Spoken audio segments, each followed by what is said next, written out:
क्योंकि मैंने इस चीज़ को देखा है कि कई फार्मर ऐसे हैं जो अपना लाखों यहाँ तक कि करोड़ों रुपए का नुकसान कर चुके हैं कि आपकी मछलियाँ सुस्त हो जाएंगी, एकदम सुस्त होकर किनारे पे खड़ी हो जाएंगी या पानी के ऊपर ऐसे टंग जाएंगी, खड़ी हो जाएंगी, शरीर पे सफ़ेद धब्बे दिखाई देने लगेंगे।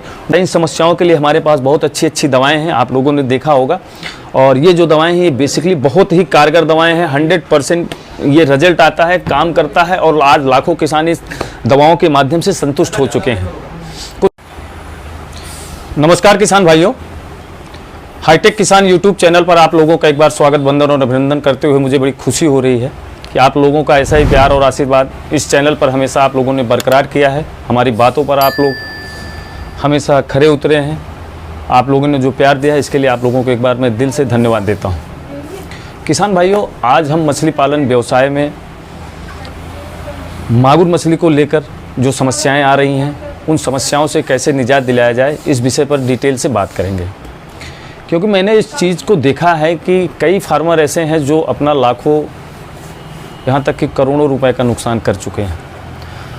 नुकसान होने के 2-3 कारण होते हैं। बेसिकली किसान को इसकी जानकारी नहीं होती, वो कहाँ कमियां कर रहा है, उन कमियों से वो कैसे बचा जाए। तो अगर आपने इस वीडियो को पूरा देख लिया शुरू से लास्ट तक, तो ये मेरी गारंटी है कि आपको कभी भी मछली पालन में कोई समस्या देखने को नहीं मिलेगी। अगर समस्या देखने को आएगी भी तो आप उसका 100% सल्यूशन आपके पास होगा, आपका समाधान होगा।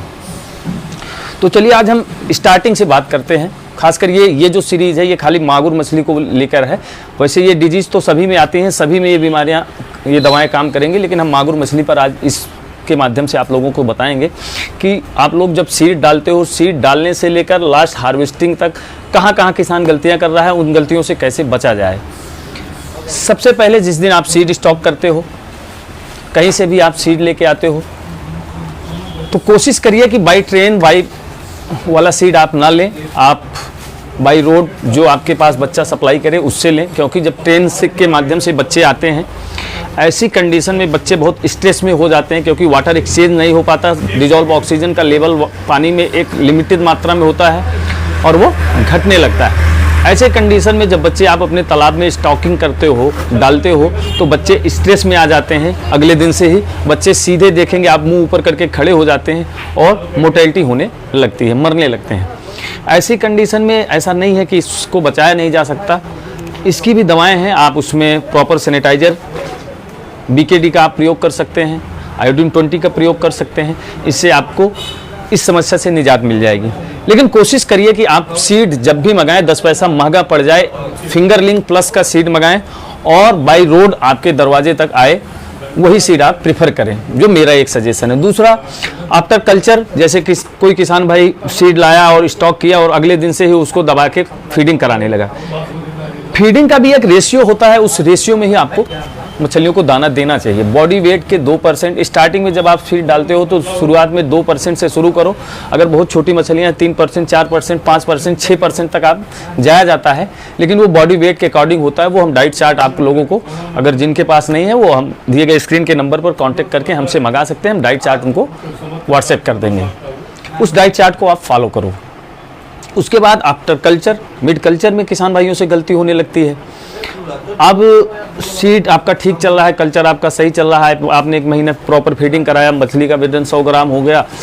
अब किसान क्या कर रहा है कि वो वेस्टेज की तरफ प्रेफर कर रहा है, वो मीट डालने का, क्योंकि ये मांसाहारी मछलियाँ आप लोग जैसा कि मालूम है। अब लोग क्या करते हैं, मीट डाल रहे हैं।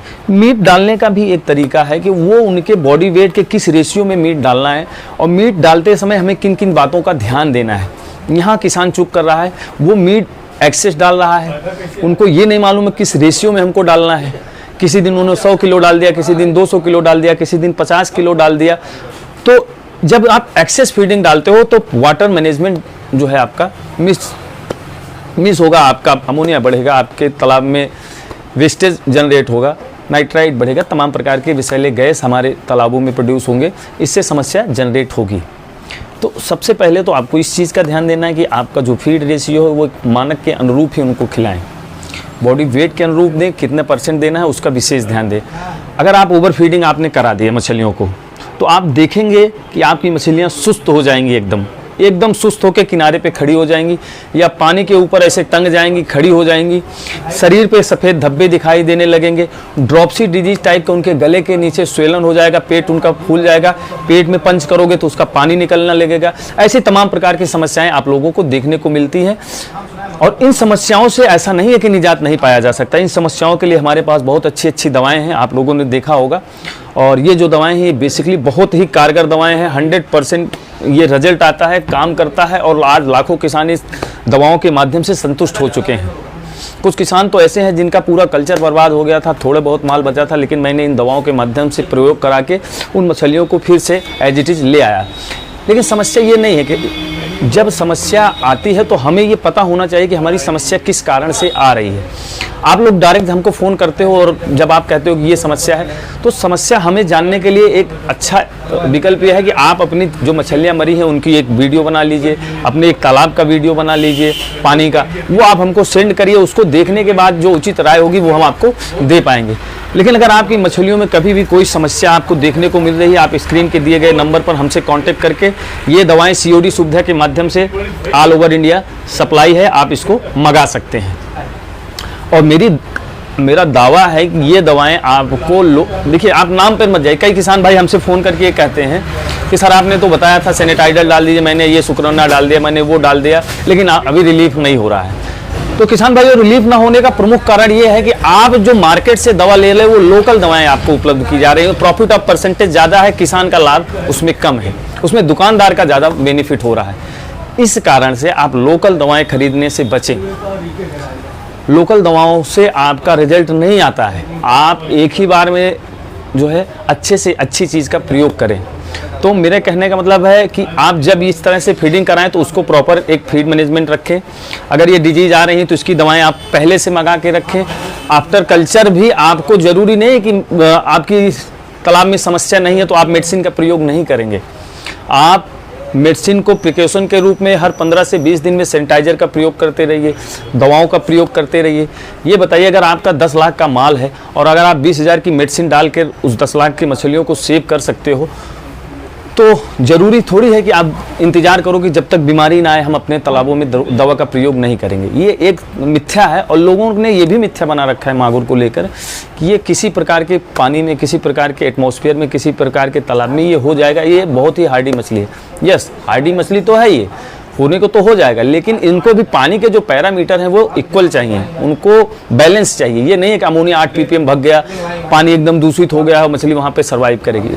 मछली सर्वाइव करेगी लेकिन उसका ग्रोथ नहीं होगा, उसमें तमाम समस्याएं देखने को मिलेंगी। तो ये था। इसके बाद अगर आप कल्चर कर रहे हो तो आप डेंसिटी का भी ध्यान दें, आप किस रेशियो में अपने तालाबों में मछली का सीड स्टॉक किया है। क्योंकि जब आप शुरू से लास्ट में जब बॉडी वेट बढ़ेगा तो आपको समझिए कि आपके जो पानी का पैरामीटर है वो ज़्यादा दूषित, मछलियाँ ज़्यादा भोजन करेंगी तो वेस्टेज ज़्यादा जनरेट करेंगी, वेस्टेज ज़्यादा जनरेट करेंगी तो पानी का पैरामीटर डिसबैलेंस होगा, ग्रोथ कहीं ना कहीं प्रभावित होगा, बीमारियाँ आएंगी। तो आप लोग जब भी मछली पालन का व्यवसाय करें, खासकर मांगुर मछली पालन में, आपको 2, 4, 6 दवाएं ऐसी हैं कि बिना देर किए आपके पास स्टॉक में हमेशा उपलब्ध होनी चाहिए। ज़रूरी नहीं है कि आपकी समस्या आए तब आप ये दवाएं मंगाएंगे। इन दवाओं को आप पहले से ही मंगा के अपने पास रखे रहिए। अगर किसी प्रकार की कोई समस्या है तो आप तत्काल इसका प्रयोग करिए, आपको नुकसान से बचाया जा सकता है। अगर नहीं भी है तो इसको आप प्रयोग करते रहिए। अगर आपको वीडियो हमारी अच्छी लगी हो तो चैनल को सब्सक्राइब कर लें, बेल आइकन के बटन को दबा लें। इससे आपको हमारा जो लेटेस्ट वीडियो होगा वो आप तक नोटिफिकेशन के माध्यम से पहुंचता रहेगा। अन्य किसान भाइयों के साथ इस वीडियो को शेयर भी कर दें। और आप लोगों से एक नए वीडियो, एक नए टॉपिक पर बहुत जल्द मिलेंगे। अगर आप लोग चाहते हैं किसी टॉपिक पर वीडियो बनाना तो आप कमेंट बॉक्स में हमें कमेंट कर सकते हैं, उस पर हम वीडियो के माध्यम से आपको ज़रूर सजेस्ट करेंगे। चलिए, आप लोगों से एक नई वीडियो मिलेंगे, तब तक के लिए धन्यवाद। जय हिंद, जय भारत।